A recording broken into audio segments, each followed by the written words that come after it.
leave this city. Let's drive to the open air. Yeah, the countryside is so pretty, with the wind blowing in your hair. We can look back someday. Baby, don't you understand that we only get one life? I wanna make it count, honey. Come on now and take my hand.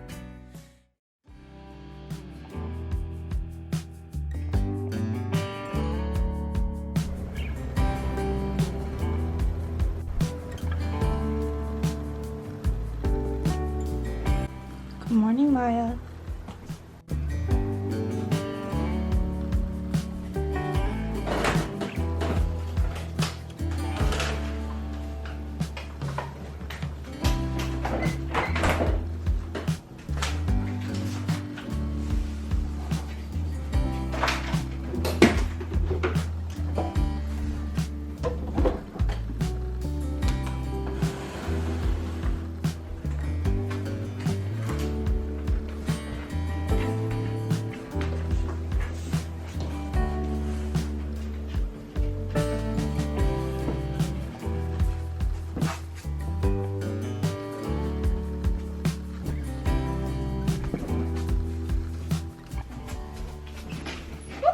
Hi guys!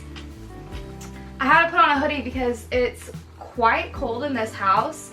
Starting to warm up outside a little bit, but we've noticed that there's no more 90-degree weather anywhere on the weather app, and it's gonna start getting cool. So it's cold in this house, throw on a hoodie.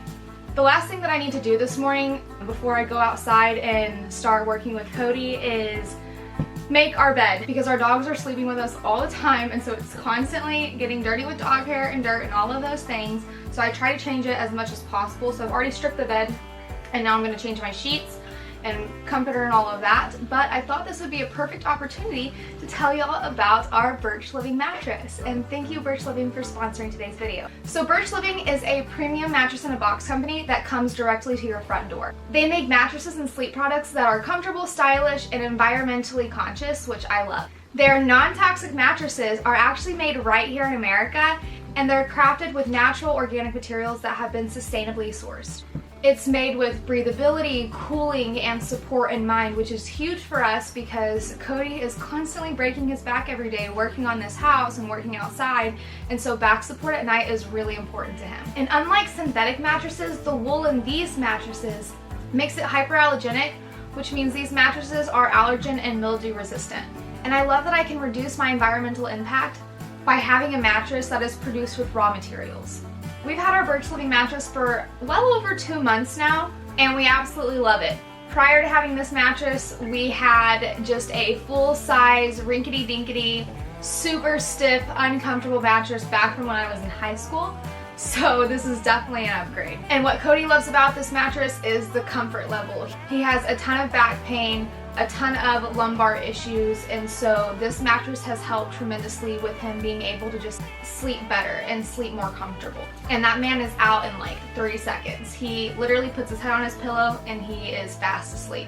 And if it makes you a little nervous to buy something that you've never tried before, Birch Living offers a 100-day free trial and a 25-year warranty. And if for some reason you don't like it, which you will love it, they will actually pick it up for you and give you a full refund. The best part about all this is Birch Living's mattresses come directly to your front door in a box, and shipping is free anywhere in the US. And each Birch Living mattress comes with 2 of their Eco-Rest pillows that are made from recycled plastic bottles. And then we actually got the topper with our mattress, and I love it because while Cody needs the firm support for his back, the topper gives a little bit of a plush feel for me because I need kind of a softer mattress. So we get the best of both worlds. We love our Birch mattress, and we think that you would too. So if you're in the market for a new bed and out looking, make sure you check out Birch. You can click the link in my description or go to birchliving.com/can'tcontainus to get $400 off your mattress and 2 free pillows. Thank you, Birch Living, for sponsoring today's video, and let's go catch up with Cody.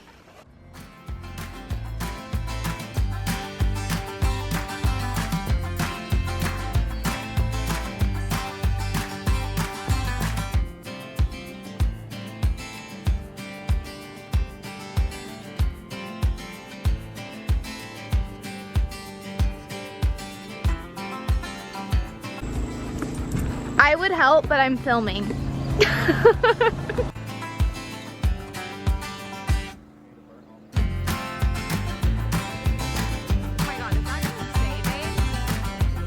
Why is our generator running? Because I want to get a jump on charging the batteries, so that way we can just run the house off solar the rest of the day. If I get them charged completely sooner, then we can just use the power from the panels to run the house instead of running the house and trying to charge the batteries. I'm trying different methods to figure out what is the most effective. What the heck are you? I'm gonna go ahead and let Cody grab that one and I'll get the sage.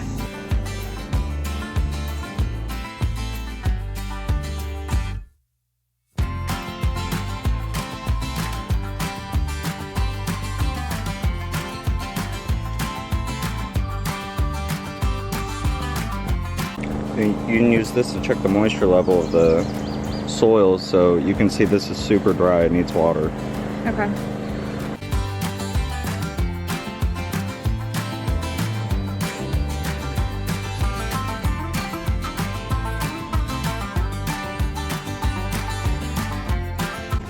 Watch where you step, don't kill my grass.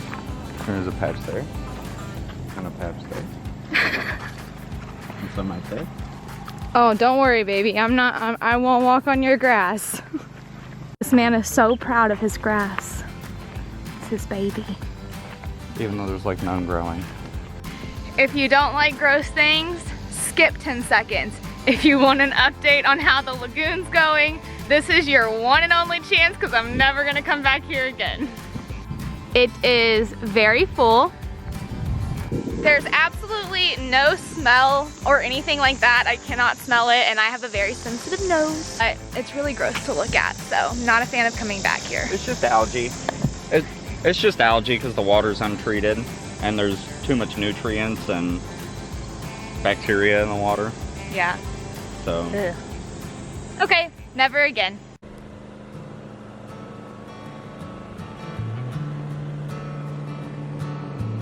Here's the dilemma. I built this planter box by myself with sawmill wood. It's not the best design, but I didn't want to wait, so I did it myself. But now we got to figure out how to move it because I put dirt in it literally like 2 days ago because we were going to put the tomatoes in it before we decided to do the greenhouse. So now we got to figure out what to do about it so that way it doesn't all go to waste. And the biggest dilemma is I did not put a bottom. So it's just really heavy with dirt and plastic. I think we're just not gonna be able to salvage it and gonna have to rip it. Also, do we love how I nailed it in because I wasn't strong enough to get it through this super thick white oak? Love that for me. Don't judge. Actually, you can judge, I don't care, that's horrible. But overall, she's really not a bad planter box. I'm actually pretty happy with her and she's sturdy.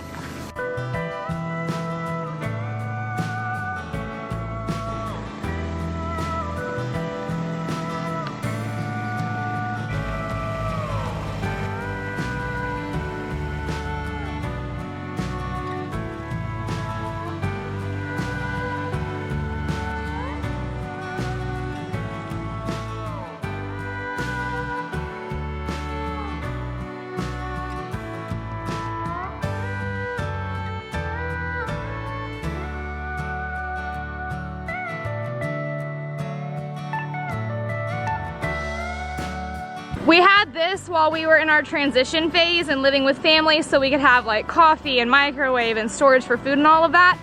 And I did not know what to do with it. And now I have a purpose for it. It's going in the greenhouse.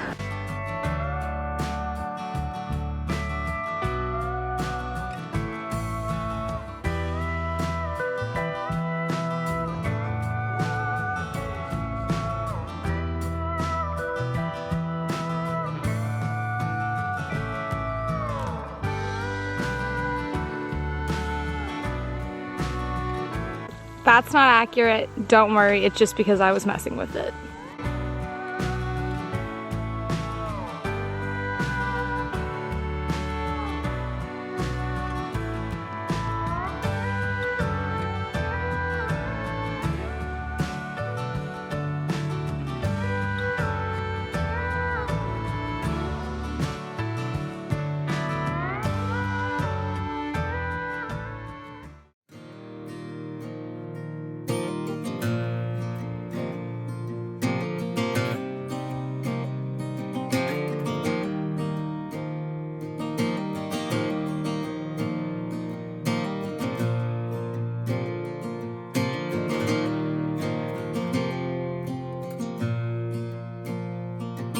Cody did a little bit of research for me and found out that basil and parsley are the best things to put around your tomato plant to help with pests and things like that, correct? Yeah.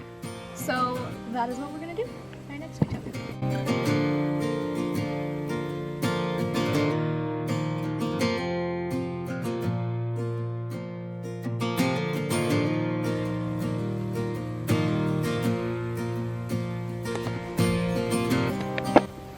Oh, it was ready. Look at all them roots on the outside. Don't use all of it because that's all we have left. And I still want to get the jalapenos in.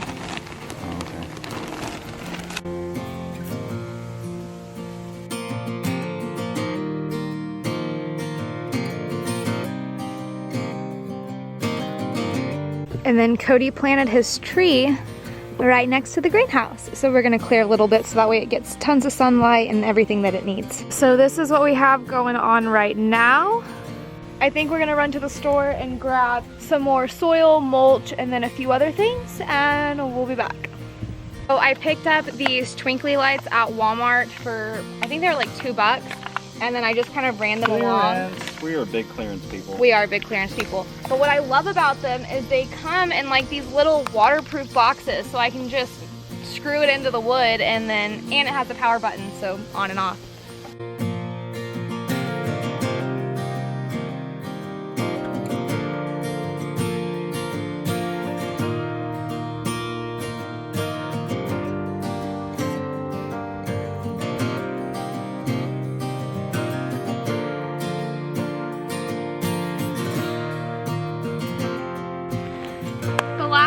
I need to do out in the greenhouse today, other than water the plants tonight, is repot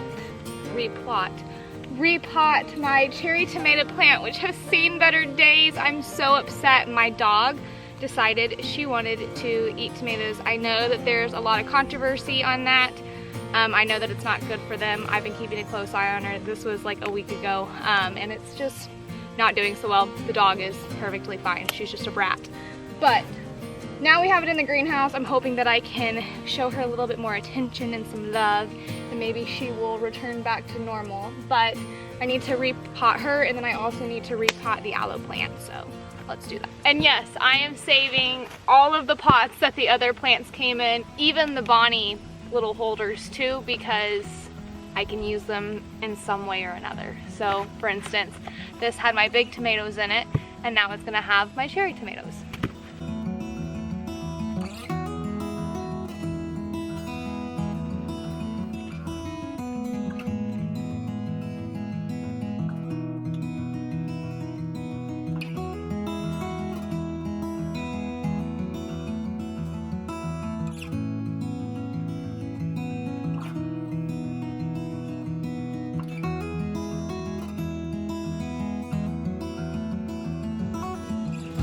And then really all I need to do now is just fill the plant beds up with a little bit more soil. So I'm gonna knock that out really quick, and then I'm gonna call her good for the day.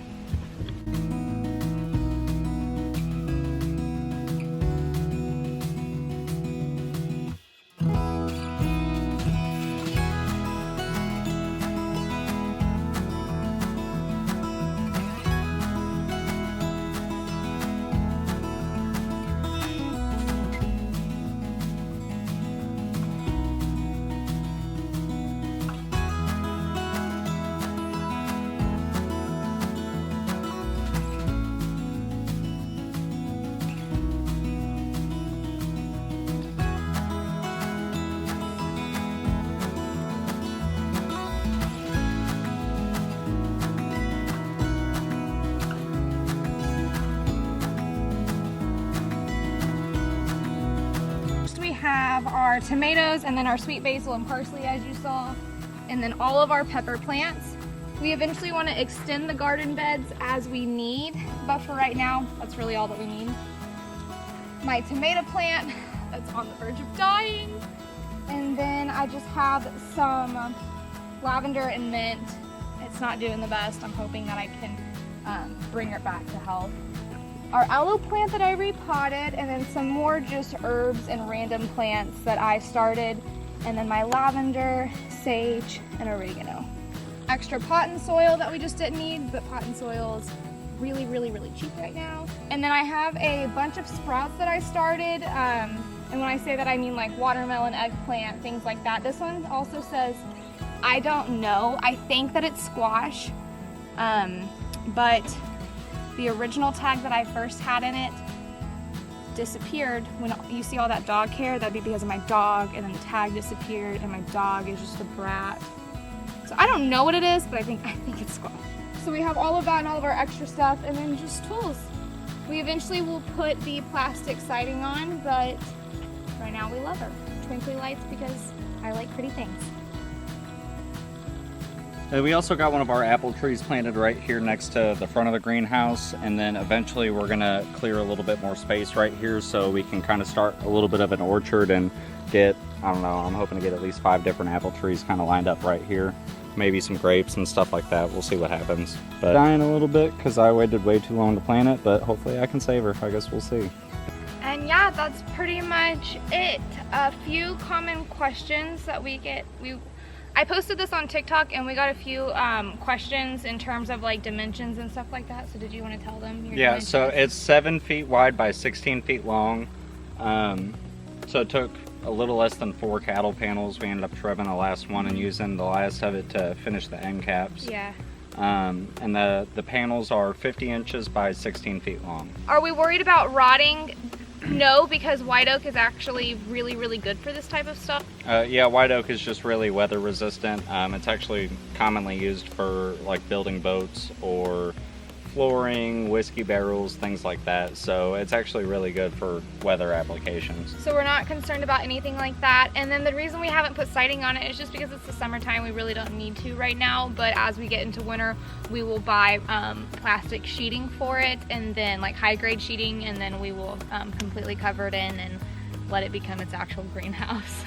Yeah, that'll probably be closer to September, October once the temperatures start to drop a little bit. Because if we put it on now, we just end up cooking the plants, so there's no point.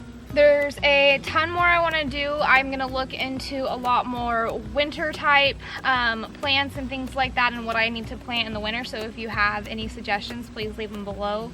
And we're going to build a ton more planter boxes around the edges. We'll pretty much both sides of it the entire way will be planter boxes like these, but we only needed the 2 for now because that's really all the plants we have. So I'm hoping by next year this will look completely different and flourishing. But yeah, if you have any suggestions or anything like that, please leave them below. We always enjoy talking to y'all in the comments, but let's answer some questions. Okay, so the last clip was from yesterday. We got distracted and forgot to do an outro, and there aren't really a ton of questions, so I unfortunately don't have questions for y'all this week. But what we're working on next week is going to be running PEX-A water lines from the house to the pond. So we have water lines currently, but they're not PEX-A, so we want to upgrade and we want to bury them deeper. And then I think we're also going to be working on a pump house, so more of our winter homestead prep type projects. Right? Yeah, we'll work on getting the pump and the filters and all that in their own little insulated room. We're going to run that water line like she said, and then we're also going to run a water line from the house inlet to the greenhouse over here. That way I don't have to keep lugging buckets back and forth because I'm tired of it already. Yes, so we will. So we had some leftover 3/4 PEX and we don't really have any other plans for it, so may as well use it while we got it, right? For sure, so. That's pretty much it. We love our greenhouse. I know that there was one question, are we gonna put siding up on it? Yes, it's just the summertime, so it's not really a priority right now. It was mostly getting a place for our plants to live and be in the dirt because they've been just buckets. Yeah, and now if it, you know, being that it's Missouri and we have sporadic weather, if it happens to snow tomorrow, we can just throw the plastic on really quick and protect everything, so. I mean, I'm in a hoodie right now, so I mean, that speaks for itself. Yeah, we're already starting to cool off. It's gorgeous today. Yeah. I'm loving it. Yeah, so. All right, we will see y'all in a couple days. Bye. Baby, don't you understand that we only get one